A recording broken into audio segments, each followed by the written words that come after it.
Hello students, welcome to my YouTube channel online learning. CGPET से related मैंने कल एक वीडियो डाला था जिसमें मॉपअप काउंसलिंग और कन्वर्जन काउंसलिंग के बारे में बताया था। कुछ स्टूडेंट्स को कुछ डाउट्स थे। For example, mop up counselling, conversion counselling कौन अटेंड कर सकता है, डीडी कैसे बनेगा, ऑनलाइन या ऑफलाइन, डीडी का अमाउंट कितना है, डीडी किस नाम से बनेगा, डीडी ऑनलाइन जमा कर सकते हैं क्या, ये सारे डाउट्स थे आप लोगों के। आज मैं इस डाउट को क्लियर करूंगी इस वीडियो के थ्रू। तो चलिए वीडियो पहले देखते हैं। सबसे पहले आप यहाँ पे देखेंगे, पूर्व में पंजीकृत अभ्यर्थी द्वारा मॉपअप राउंड में भाग लेने हेतु ऑनलाइन आवेदन, ऑप्शन का चयन करना 22 से 25 अक्टूबर। इससे हमने क्या समझा कि जो स्टूडेंट्स पहले फर्स्ट काउंसलिंग अटेंड कर चुके हैं या पहले रजिस्ट्रेशन कर चुके हैं, फॉर्म भर चुके हैं, सिर्फ वही मॉपअप काउंसलिंग या कन्वर्जन काउंसलिंग अटेंड कर सकते हैं। पहली चीज़ क्लियर हुई होगी। मॉपअप काउंसलिंग, कन्वर्जन काउंसलिंग का समय है 27 तारीख से 1 नवंबर 11 से 5 बजे के बीच में। अब सवाल आता है डीडी की राशि कितनी है, तो ये राशि है 26815। डीडी किस नाम से बनेगा, तो ये लिखा है, देख सकते हैं यहाँ पर। मतलब आप लोगों को ये इतना पोर्शन लिखना है ये डीडी में। अब डीडी बनेगा कैसे? डीडी ऑफलाइन बनता है, बैंक में जाके, किसी भी बैंक में आप जाके बनवा सकते हैं। आप एक बैंक में जाएंगे, वहाँ पर आप बोलेंगे कि आपको डीडी बनवाना है इस नाम से, वो डीडी का फॉर्म देंगे आपको, और डीडी का फॉर्म देंगे तब आपको क्या वहाँ पे अमाउंट पूछा जाएगा। उस अमाउंट को आपको चेक से देना होता है बैंक में। और उसके बाद ध्यान रखिए कि पहले से आप इसका चेक का अमाउंट लिख के ना जाएं, क्योंकि वहाँ पे डीडी बनवाने के भी कुछ चार्जेस लगते हैं। तो इस बात को ध्यान में रखेंगे। जब आप बैंक में डीडी बनवाने जाएंगे तो पहले से चेक में ये अमाउंट ना लिखें, क्योंकि जब आप डीडी बनवाने जाएंगे बैंक में तो डीडी बनवाने के भी कुछ चार्जेस लगते हैं जो कि बैंक आपसे लेगा, और वो आपको पहले से ही बताएगा कि आपको अपने चेक जो आप लेके आए हैं उसमें वो डीडी का अमाउंट भी ऐड करके लिखना है। लेकिन जो आप फॉर्म भरेंगे बैंक में, डीडी का जो फॉर्म रहेगा उसमें आपको यही अमाउंट डालना है, लेकिन अपने चेक में ये अमाउंट के साथ एक और अमाउंट डालना होगा। फॉर एग्जांपल 1000 का अगर आप डीडी बनवाते हैं तो 25 रुपये एक्स्ट्रा लगता है। तो इसी तरीके से आप जब ये इस अमाउंट का डीडी बनवाने जाएंगे तो बैंक के द्वारा ही आपको बताया जाएगा कि डीडी के चार्जेस कितने हैं। इसीलिए पहले से चेक में डीडी का अमाउंट लिख के ना जाएं, पहली चीज़। दूसरी चीज़, डीडी बनने में ज़्यादा टाइम नहीं लगता है। आप अप्लाई करेंगे, आधे से 1 घंटे में आपको बैंक बना के तुरंत वहाँ पे दे देंगे।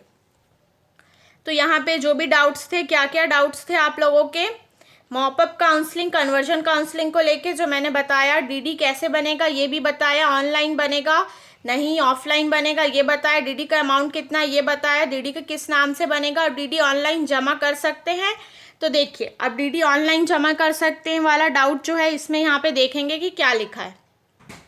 लेकर मॉपअप काउंसलिंग हेतु, देखिए, उपयुक्त प्रक्रिया से भाग लेने हेतु पंजीकृत अभ्यर्थी को पूर्ण फीस की राशि 26815 का डीडी लेकर मॉपअप काउंसलिंग हेतु सूची अनुसार निकटतम शासकीय कृषि महाविद्यालय एवं कृषि विज्ञान केंद्र में 8 से 12 बजे के मध्यम उपस्थिति दर्ज करानी होगी।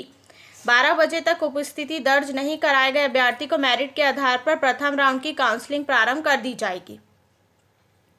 12 बजे के बाद उपस्थिति दर्ज कराने वाले अभ्यर्थी को अगले दिन काउंसलिंग में शामिल किया जाएगा। एक दिन में आवश्यकता अनुसार कई राउंड चलाए जाएंगे। अभ्यर्थी को मेरिट के आधार पर सीट आवंटन होने पर तत्काल डीडी जमा कर सीट सुरक्षित करनी होगी। यदि मॉपअप राउंड के अंतिम दिन सीट रिक्त रहती है तो मॉपअप राउंड की तिथि आवश्यकता अनुसार आगे बढ़ाई जा सकती है। तो ये आपने देखा, मॉपअप राउंड और कन्वर्जन राउंड की जो काउंसलिंग है वो पहले जो स्टूडेंट्स किए हैं वही कर सकते हैं। अटेंड, और दूसरी चीज़ आपको वहाँ पे जाना ही है, इसका कोई ऑनलाइन प्रोसेस नहीं है। इसका ऑनलाइन प्रोसेस इसलिए नहीं है क्योंकि मॉपअप काउंसलिंग कब होगी, जब सीट खाली रह जाएगी सेकेंड काउंसलिंग के बाद, या फिर जो स्टूडेंट्स जो है अप्लाई किए हैं वो स्टूडेंट्स ही इसमें अप्लाई करेंगे, पहली चीज़। दूसरी चीज़ ये है कि सपोज़ करिए आपने 27 अक्टूबर को पहले दिन आप गए, 8 से 12 बजे के बीच आप गए, आपका अटेंडेंस मार्क हो गया, आपको सीट भी मिल गई। फिर उसके बाद आपके साथ, आपका एक एग्जाम्पल ले रही हूँ, फ्रेंड भी गए या फिर कोई और भी गए, उन्होंने भी भरा, लेकिन उनकी रैंक के हिसाब से उनकी जो लिस्ट है या फिर उनकी जो सीट है वो थोड़े देर के बाद आएगी। लेकिन उसके पहले अगर आप फर्स्ट कैंडिडेट है तो आपकी सीट जो है वो अलॉट हो जाएगी। उसके बाद जितनी भी सीट्स बची हैं उसका इंफॉर्मेशन आपको तुरंत दिया जाएगा। इससे रिलेटेड भी मैंने मॉपअप काउंसलिंग और कन्वर्जन काउंसलिंग का जो वीडियो कल बताया था उसमें ये चीज़ पहले से ही मैंने बताई थी कि यहाँ पे हर राउंड में जो भी, जैसे कि यहाँ पे आप देख सकते हैं, यहाँ पे लिखा है आवश्यकता के अनुसार कई राउंड चलाए जाएंगे। तो सपोज़ करिए फर्स्ट राउंड में 10 सीटों का अलॉटमेंट होता है, उसके बाद 10 सीटें कम करने के बाद कितनी सीटें बच गई किस किस कैटेगरी में, इसकी जानकारी आपको तुरंत वहीं पे दी जाएगी। ये है मॉपअप काउंसलिंग और कन्वर्जन काउंसलिंग का नियम। तो यहाँ पे जो भी स्टूडेंट्स को डीडी से रिलेटेड डाउट था, डिमांड ड्राफ्ट से related, conversion and mop up counselling से रिलेटेड, आई होप इस वीडियो से उन लोगों को सब कुछ समझ में आया होगा। फिर से एक बार बता दूँ, मॉपअप एंड कन्वर्जन काउंसलिंग जो है, जो स्टूडेंट्स पहले रजिस्ट्रेशन करा चुके हैं सिर्फ वही अप्लाई कर सकते हैं। इसके बारे में डिटेल में मैंने कल एक वीडियो में बताया है, आप उसे जाके देख सकते हैं। IGKV प्लेलिस्ट में डला हुआ है वो वीडियो। और ध्यान रखिए, ये राशि की ही डीडी बनेगी, लेकिन आपको डीडी बनाने के लिए बैंक जाना होगा। उस फॉर्म में आपको डीडी का अमाउंट तो भरना है, लेकिन आप अगर चेक से बनवाते हैं तो उस चेक में आपको डीडी का एक्स्ट्रा चार्जेस बनने का लगेगा, जो कि बैंक ही आपको उस समय बताएंगे। बैंक के ही जो एम्प्लॉयज़ रहेंगे वही आपको बताएंगे कितने चार्जेस एक्स्ट्रा लगेंगे।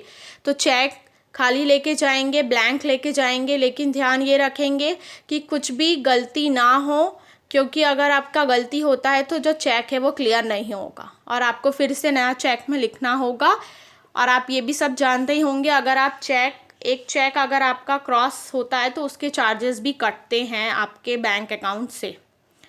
तो आई होप इस वीडियो में मैंने जो भी कुछ बताया आप लोगों को समझ में आया होगा और आप लोग के लिए थोड़ा बहुत हेल्पफुल होगा। तो मेरे इस वीडियो को ज़रूर लाइक करें, और अगर आप मेरे चैनल में नए हैं तो मेरे चैनल को ज़रूर सब्सक्राइब करें आगे की वीडियो के अपडेट्स के लिए। एंड इस वीडियो को ज़रूर अपने फ्रेंड्स तक भी शेयर करें। एंड मैं उम्मीद करती हूँ आपके सारे डाउट्स भी क्लियर होंगे और आप इन डेट्स को ज़रूर ध्यान में रखेंगे। Thank you so much for watching this video.